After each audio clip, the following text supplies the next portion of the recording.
Magandang araw po. Narito na po ang magiging lagay ng panahon ngayong araw ng Lunes, June 23, 2025.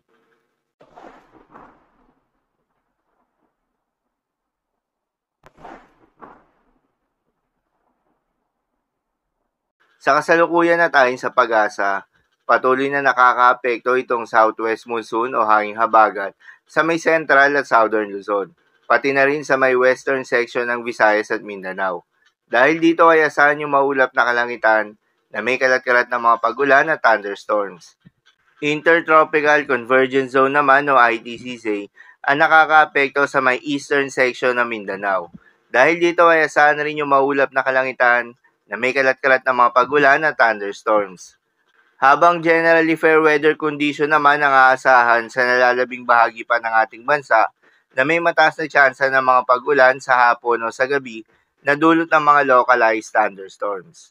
Samantala, isang panibagong low pressure area at kalaunay naging bagyo ang nabuo sa labas ng Philippine Area of Responsibility na huling namataan sa may silangan, hilagang silangan ng extreme northern Luzon.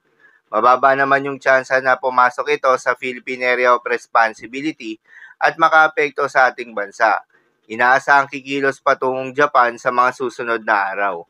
At dahil nga sa epekto nitong Intertropical Convergence Zone, asahan sa Davao Region at Surigao del Sur ang maulap na kalangitan na may kalat-kalat na mga pagulan at thunderstorms.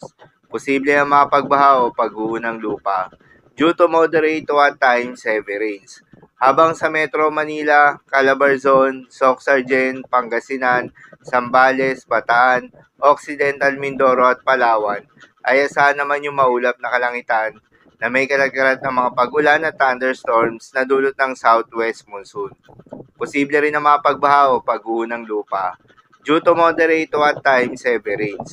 Habang sa Bicol Region, Western Visayas, Negros Island Region, Zamboanga Peninsula, Barm, nalalabing bahagi ng Central Luzon at Mimaropa, ay asahan naman yung bahagyang maulap hanggang sa maulap na kalangitan na may kalat-kalat na mga pagulan o thunderstorms na dulot pa rin ng southwest monsoon. Posible rin ang mga pagbaha o pagguho ng lupa during severe thunderstorms. At sa nalalabing bahagi pa ng ating bansa ay asahan naman yung bahagyang maulap hanggang sa maulap na kalangitan na may kalat-kalat na mga pagulan o thunderstorms na dulot naman ng mga localized thunderstorms. Posible rin ang mga pagbaha o pagguho ng lupa during severe thunderstorms. Madalas nabobo ang mga thunderstorms na ito tuwing hapon o gabi na nagtatagal ng 1 hanggang 2 oras. Kaya naman ingat sa mga posibleng banta ng pagbaha at pagguho ng lupa, lalong-lalo na sa mga lugar na inuulan na noong mga nakaraang araw pa. Para naman sa magiging lagay ng mga dagat baybayin, ayon sa pag-asa ay wala tayong nakataas na gale warning sa anumang seaboards ng ating bansa.